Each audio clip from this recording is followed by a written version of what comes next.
शिवाजी महाराज की और जिजाऊ राष्ट्रमाता जिजाऊ की बदनामी करने का काम महाराष्ट्र में कुछ समय के पहले जेम्स लेन के द्वारा बहुत बड़ा विवाद निर्माण हुआ था। मगर जब ये विवाद निर्माण हुआ उसी दौरान जब मैंने पुरंदरे की किताब को देखा, पढ़ा और पुरंदरे की किताब के विषय की समीक्षा करने वाला किताब हमने मूल्यवासी पब्लिकेशन ट्रस्ट के द्वारा पब्लिश किया, उसको जब मैंने पढ़ा तो पढ़ने के बाद मैं इस नतीजे पर पहुंचा कि जेम्स लेन की किताब में जो बातें लिखी हुई है वो बहुत थोड़ी है और बहुत ज्यादा बदनामी करने वाली बातें जो है वो पुरंदरे की किताब में है और बहुत योजनाबद्ध तरीके से, बहुत होशियारी से लिखने के तरीके में बहुत होशियारी का तरीका अपनाया गया और इस तरह से इन लोगों की बदनामी की गई। महाराष्ट्र में इसके लिए बहुत बड़ा आंदोलन हुआ और उसके बारे में उन इतिहासकार जेम्स लेन को जानकारी देने वाले जो लोग हैं उनके बारे में बॉम्बे हाई कोर्ट में केस गई, फिर सुप्रीम कोर्ट में केस गई। तो इतनी सारी बातें होने के बाद इस तरह का विषय लिखने वाले लोगों को महाराष्ट्र सरकार के द्वारा पुरस्कार देना और वो पुरस्कार भी महाराष्ट्र भूषण का पुरस्कार देना। छत्रपति शिवाजी महाराज महाराष्ट्र का, आज के हमारे बहुजन समाज का सबसे बड़ा मान बिंदु है, हमारे सम्मान का, स्वाभिमान का, आत्मसम्मान का बहुत बड़ा मान बिंदु है। और उस मान बिंदु का अवमान करने वाले जो लोग हैं वो उन अवमान करने वाले लोगों को यदि अवार्ड और रिवार्ड दिया जाता है तो ये बहुत बड़े पैमाने पर महाराष्ट्र के बहुजन समाज को उत्तेजित करने वाला मामला है, महाराष्ट्र के बहुजन समाज के लोगों को चुनौती देने वाला मामला है। मुझे ये समझ में नहीं आता कि महाराष्ट्र का शासन करने वाले जो लोग हैं, महाराष्ट्र की सरकार चलाने वाले जो लोग हैं, वो लोगों को क्या ये बात समझ में नहीं आती कि ये महाराष्ट्र के बहुजन समाज के लोगों को चुनौती, तो इससे महाराष्ट्र का मानबिंदु का अगर बहुत बड़ा अपमान हुआ तो ये दीर्घकाल तक बहुत बड़ी अशांति महाराष्ट्र में फैलेगी और इस अशांति का बहुत गंभीर परिणाम महाराष्ट्र में निकल सकता है।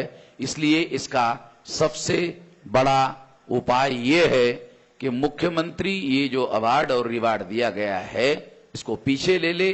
जैसा मैं माइक पर कह रहा हूं वैसा ही एक लेटर मैं मुख्यमंत्री को लिखने वाला हूं।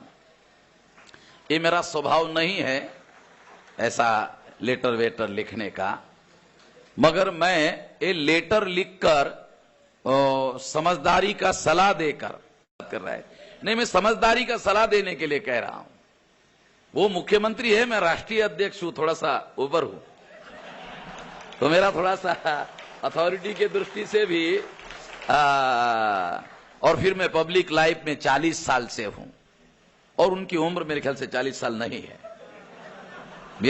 मैं पब्लिक लाइफ में काम 40 साल से कर रहा हूं, तो उसकी उम्र 40 साल की नहीं है, तो सलाह तो मैं निश्चित रूप से दे सकता हूं।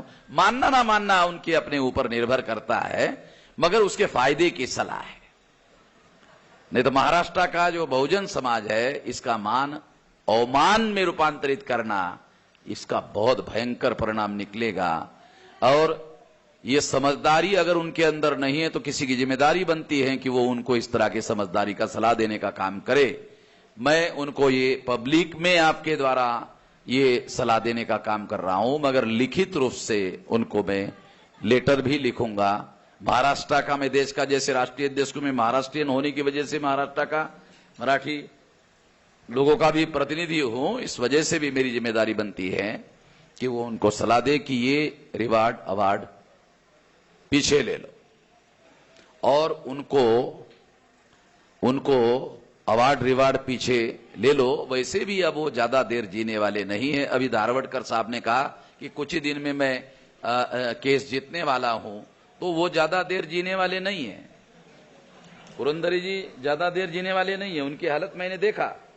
तो ज्यादा देर जब जीने वाले नहीं है और कोर्ट का निर्णय लगने वाला नहीं है, मरने के बाद लगेगा, और मरने के बाद कोर्ट बोलेगा अब निर्णय देने का कोई मतलब नहीं है। मुझे जो लगता है वो जो डिले कर रहे हैं वो तो अब तक निर्णय आना चाहिए था। वो निर्णय उनके खिलाफ जाता है, क्योंकि सारे धारवडकर का मैं हैरान हूं कि धारवडकर ने जिस तरह से उस तरह की केस लड़ी, तो इससे मुझे लगता है कि वो सारा केस जो है, सारे डॉक्यूमेंट्री एविडेंस जो है वो सारे के सारे उनके खिलाफ है, पुरंदर के खिलाफ है, सारे खिलाफ। उनका अपना डॉक्यूमेंट जो है, उनके अपने डॉक्यूमेंट जो है वो उनके खिलाफ सबूत है, और वो क्रॉस एग्जामिनेशन में जज के सामने धारवडकर ने उनको वो सारा प्रमाणित करके दिया है।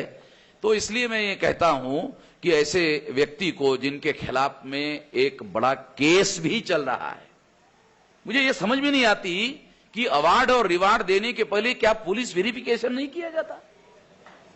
मुझे ये भी बड़ी हैरानी है पवार साहब, इस बात की भी मुझे हैरानी है कि इतना बड़ा अवार्ड रिवार्ड देने के पहले पुलिस वेरिफिकेशन किया जाना चाहिए। शायद उन्होंने देखा कि ये बाबा साहब है, पुरंदरे को वो लोग बाबा साहब कहते हैं, इसलिए शायद उसकी वेरिफिकेशन करने की उनको जरूरत नहीं पड़ी। मगर कोर्ट में उनके केस है, अब जिनके खिलाफ में इतना बड़ा केस चल रहा हो, उनको इस तरह का अवार्ड रिवार्ड तर्कसंगत नहीं है। मैं नहीं मानता ये तर्कसंगत है। तो इसलिए ये रिवार्ड अवार्ड नहीं दिया जाना चाहिए, और ये अवार्ड रिवार्ड पीछे लेना चाहिए। मैं अपील करता हूं, और अगर ये अपील स्वीकार नहीं की गई तो इसका बहुत गंभीर परिणाम होगा। और मुख्यमंत्री जी शायद सुन रहे हो, मेरी आवाज वहां तक पहुंच रही है या नहीं पहुंच रही है। हमारे पुलिस मित्र हैं, वो उनको जरूर शायद पहुंचाने का काम करेंगे। मैं उनसे भी अनुरोध करता हूं, क्योंकि पुलिस लोगों का सबसे बड़ा काम होता है लॉ एंड ऑर्डर, शांति बनाए रखने का। मगर ये अवार्ड और रिवार्ड देने से महाराष्ट्र में बहुत दीर्घकाल तक अशांति फैलेगी, और ये कोई समझ